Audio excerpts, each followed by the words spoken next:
আসসালামু আলাইকুম। সুপ্রিয় দর্শক, সবাইকে জানাচ্ছি ঈদের দ্বিতীয় দিনের আন্তরিক অভিনন্দন ও শুভেচ্ছা। ঈদ মোবারক। আজকে আমরা ছুটে এসেছি মেলান্দহ থানা জাওগড়া ইউনিয়নের টোপকারচর একটি এলাকায়, যে এলাকাটি অত্যন্ত প্রত্যন্ত এলাকা ছিল, যে জায়গাতে মানুষ সম্পর্কটায় বিচ্ছিন্ন ছিল।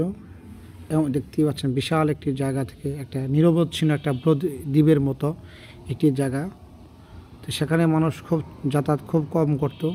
আজকে সেখানে একটি সুন্দর একটি রোড হয়েছে। তো এত সুন্দর একটা রোড হওয়াতে এই জায়গা একটি পর্যটন কেন্দ্র হিসেবে পরিণত স্থান পেয়েছে। দেখবেন এক পাশ দিয়ে বিশাল এক হাওরের মতো পানি, এখন যেহেতু নবাগত কেবল পানি আসতেছে, তো আর একটি পাশে দেখতে পাচ্ছেন বিশাল এক চক, সবুজ এখন আবাদি জমি।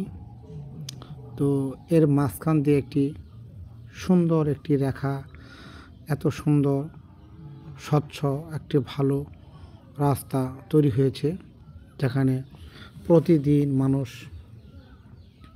এই রাস্তায় এসে বিনোদন উপভোগ করে।